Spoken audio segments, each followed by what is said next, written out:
classifying your approach. Get off this ship! Oh yeah? Watch me. The movie start. In the year 2197, on Triton's moon, a cutting-edge research facility, owned by a private organization known as the Company, is under siege. The facility's security forces retreat to the control room, determined to protect the company's owner, Sags, and his chief scientist, Dr. Nabel. Despite their efforts, a devastating machine called the disintegrator breaks through their defenses by melting the blast doors. The robot annihilates everyone in its path, turning its victims into pools of goo. However, just before it can kill Sags, Dr. Nabel remotely deactivates the machine. Instead of being horrified, Sags and Nabel share a laugh, viewing the massacre as a successful demonstration of the disintegrator's capabilities. Sags envisions conquering Earth with only 100 units, but Nabel reveals he has already built 5,000. Thrilled, Sags assumes control of the robotic army through a voice command system. However, he orders Nabel to eliminate any potential threats to their operation, hinting at the scientist's expendability. Elsewhere in the galaxy, space trucker John Canyon is transporting a shipment of genetically modified square pigs along a heavily commercialized highway. He delivers the cargo to Keller, a representative of Interpork, at a truck stop. However, Keller delays payment, claiming a shortfall in the delivery, and refuses to give John the full price. The encounter turns sour, and a brief scuffle ensues. John fends off Keller's henchman and heads to the station's diner, where he's a regular. At the diner, Cindy, a hardworking waitress, dreams of returning to Earth to visit her sick mother. She serves Mike, a polite trucker trainee eager to make a good impression. John, however, treats Mike dismissively, seeing him as competition. Despite his gruff demeanor, John harbors feelings for Cindy and plans to marry her. Cindy agrees, but only if John can arrange for her return to Earth to see her mother. John struggles to secure work because the company monopolizes shipping to Earth. He hears rumors about pirates targeting independent truckers, forcing many to join the company. Meanwhile, John catches Keller and his crew stealing his cargo and confronts them in the diner. A brawl breaks out, with Mike stepping in to help John but ending up injured. Amid the chaos, a gunshot shatters a window, causing depressurization that sends Keller flying into space. John, Cindy, and Mike escape to an underground office run by Mr. Zesty, a shady contractor. Zesty offers them a dangerous job, transporting a shipment of pleasure bots to Earth. Cindy is excited about the destination, and Mike is intrigued by the cargo. Reluctantly, John accepts the job. The trio boards John's rig, and tensions rise when Mike expresses interest in Cindy, even seeking John's permission to pursue her. John, though defensive, doesn't outright refuse, leading to awkward dynamics. As they depart, space police intercept them, accusing John of Keller's murder. John refuses to stop and engages in a daring chase, destroying one of the pursuing ships. He escapes by entering a pirate-controlled zone. While navigating the perilous region, the rig is damaged by debris, leaving them stranded without a cooling system. With the sun's heat intensifying, John devises a risky plan. He suits up and attempts to detach the heavy cargo, hoping to use their remaining fuel to position the rig in an asteroid's shadow for shade. Inside the rig, the rising temperatures force Cindy and Mike to strip down in an effort to stay cool. Their closeness leads to a kiss, but Cindy pulls away, mindful of her agreement with John. Meanwhile, John struggles outside as a hidden turret on the cargo activates, forcing him to retreat. Frustrated, he returns to find Cindy and Mike in a compromising position. Arguments ensue, but they ultimately refocus on survival. Just as they brace for the worst, a massive pirate ship, the Regalia, captures their rig. The pirates, led by First Mate Mr. Cut, board the vessel and take the trio prisoner. The cargo excites the pirates, and they prepare to open it. The pirate captain, Macanudo, enters, a scarred and partially robotic figure revealed to be none other than Dr. Nabel. Betrayed and left for dead by Sags, Nabel has become a vengeful pirate leader. Nabel's attention shifts to Cindy, and he recounts his tragic transformation. Left to die in his lab, he rebuilt himself with cybernetic parts. Now, he seeks revenge against the company. While interrogating John and Mike about their cargo, Nabel threatens them, but Cindy intervenes, offering to stay with him if he spares her companions and takes the cargo. Nabel leads Cindy to his quarters, where he awkwardly tries to make her comfortable. Meanwhile, his crew begins drilling into the mysterious cargo. As they break through, the turret activates, triggering a violent firefight.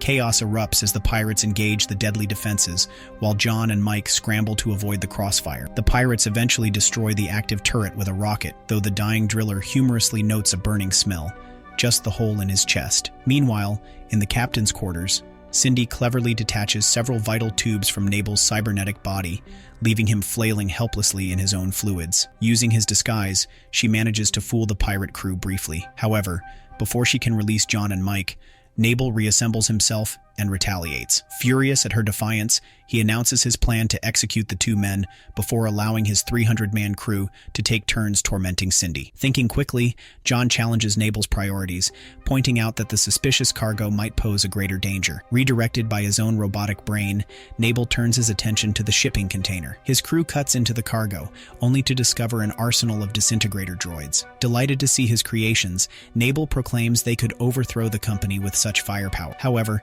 the mood shifts when they realize one droid is missing. It suddenly appears behind Nabel. Still under SAG's control, the rogue disintegrator begins slaughtering the pirate crew. Amid the chaos, Mr. Cut manages to sound the alarm before being grievously injured. The robot's efficient killing methods include martial arts moves and deadly retractable blades. When one pirate attempts to destroy the machine with a grenade, it casually catches the explosive and hurls it back. Taking advantage of the distraction, Cindy frees John and Mike. They race toward the rig, dodging the disintegrator's deadly rays. John opens the airlock, which sucks the remaining pirates into space. The disintegrator, however, remains on board, secured by its magnetic feet. The trio escapes with the rig, still hauling the deadly cargo, as the regalia explodes in their wake. On their journey to Earth, Cindy begins learning to operate the controls. Meanwhile, John and Mike investigate strange noises coming from the cargo hold. There, they find a dying Nabel. He confesses that the cargo is an army of war machines designed to conquer Earth. Though he lacks the ability to control them, he hands over a remote shutdown device before succumbing to his injuries. Suddenly, the disintegrators start melting through the rig's hull. John uses Nabel's device to disable the first wave, but the remaining units begin activating and assembling, making themselves immune to the shutdown signal. Two escape and scale the rig's exterior, heading toward the cockpit. Cindy dons a spacesuit and joins the men outside to confront the threat. The disintegrators break through the cockpit windows,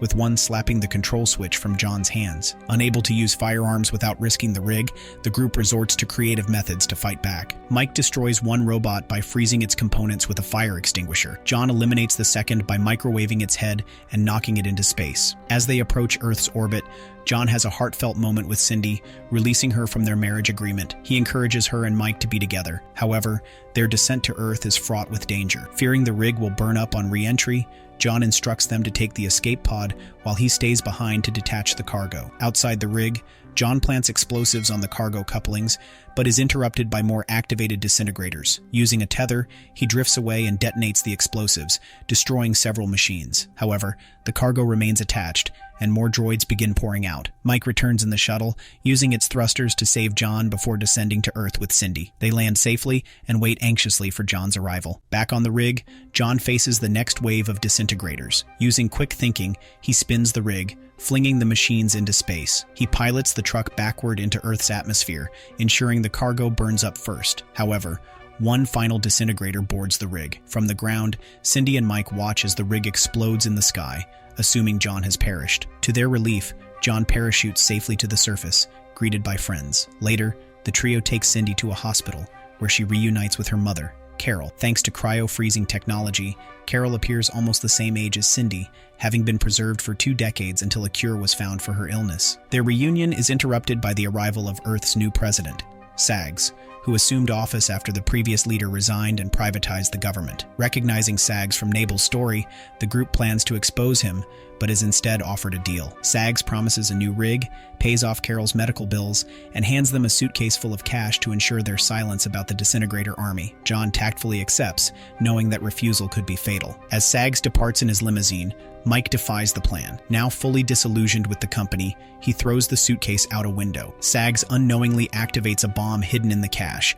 which lands on his vehicle and detonates, killing him instantly. With Earth safe, the group hurriedly escapes to a spaceport to avoid being implicated in Sags' assassination. They board their new rig, ready to resume independent space trucking. Together, John, Cindy, Mike, and Carol set off, prepared for more adventures across the galaxy. End of the movie. Thank you for watching. Feel free to share your thoughts in the comments, like the video, and stay tuned for more recaps.